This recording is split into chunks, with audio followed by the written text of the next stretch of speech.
Cotter, Arkansas bills itself as the trout capital of the USA. It says so right on their water tower.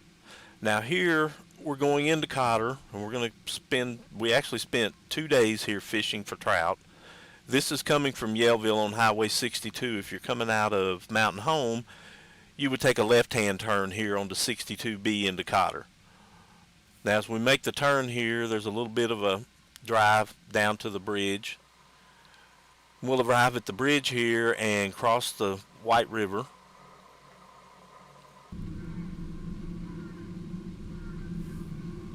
This is the historic bridge over the White River.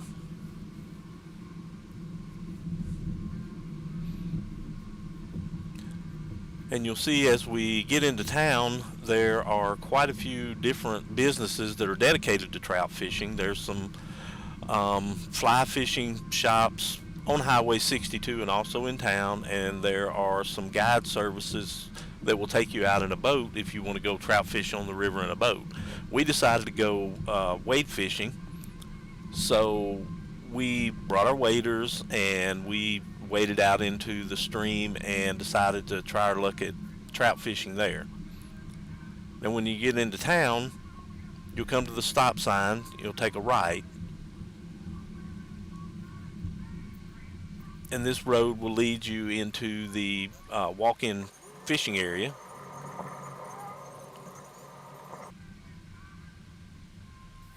Cross the railroad tracks here and we'll get into a park, and this park is dedicated to railroad workers, so there's some interesting stuff here in the park.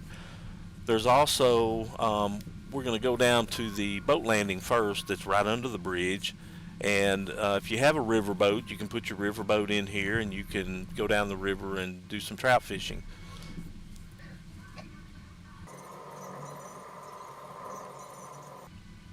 So this is the parking area for the boat launch, and you can see the bridge we just crossed over there to the right.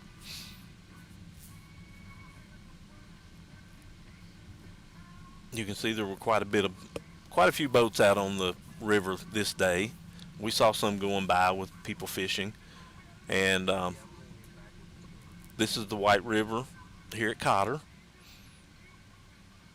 The water can get pretty swift at times depending on the output from the Bull Shoals Dam upstream, so you kind of have to, if you're wading around out here, you kind of have to watch for water rises, because from here you can hear the horns go off when they let out water from the dam. We're quite a ways from the dam, but that was the boat launch.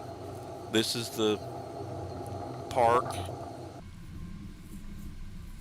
and this walking area is actually in the park. So we're going to pull over here and drive. There's actually a spring to the right, and this bridge, we've seen kids jumping off this bridge into the spring-fed stream, but there's a spring up there that they use as a swimming hole. And as you can see, the trail into the river has kind of grown up, so but it's right there. Once you cross the bridge, there's a trail that will go to your left, and it follows the spring-fed stream, and it's a catch and release. So if you want to catch some trout and release them, or you have kids that want to fish, they can fish in there. So here I am wading out into the White River to do some trout fishing. Now we had a few bites this day, but we didn't actually catch any trout.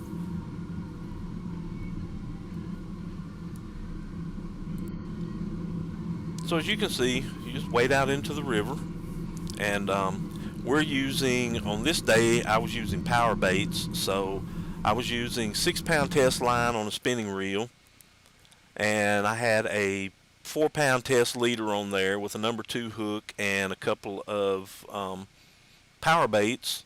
I used different colors. I used some yellow ones at times. It looks kind of like corn. Use some orange ones. They've got some sunset ones that are yellow and orange mixed, and depending on the day, some of those work pretty well. But like I say, on this day we didn't catch any trout that we could keep. But we did spend a lot of time fishing, and you can see how clear the water is. Here's one of the boats coming up the river. These are boats that are actually made specifically for the White River. pretty shallow in spots, so the motor is actually mounted really high so it doesn't hit the rocks and stuff as it's going down. And these boats are really long and narrow for making it, across some of the rocky areas and some of the rapids.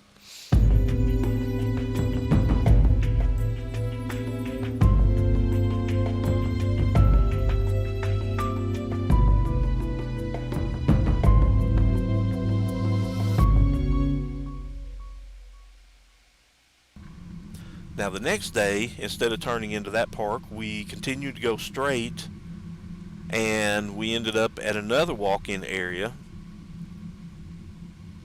This one doesn't have the grown-up trail that you had at the other one, and we didn't know anything about this. We were just driving down the road and happened to spot it. So we pulled in, and it's right on the river. You can just walk down the bank and wade out into the river and cast for trout. Now we did get a few cutthroats on this day, but we didn't have anything that we kept. I mean, we did some catch and release, so we would get them up to the bank and let them go ahead and flop off so that we didn't kill any. But you can see it's a really beautiful scenic area here in Cotter. You just walk out into the river. The river's really clear so you can see where you're walking. This is right at the end of that spring-fed stream that we showed you from the video from yesterday. And so there's a sign there that says you can't go up the stream with using, you have to use barbless hooks, and it's a catch and release area, so you can't keep any fish that you catch in there.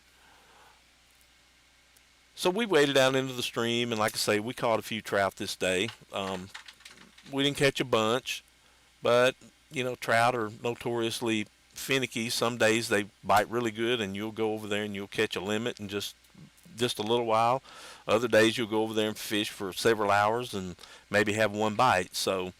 But it's really a beautiful area. If you really want to learn how to trout fish and you've never done it before, I would suggest that you go ahead and hire one of the guides and go out for a morning with them, and they'll teach you a lot of tips and tricks that you can use and come back and fish on your own.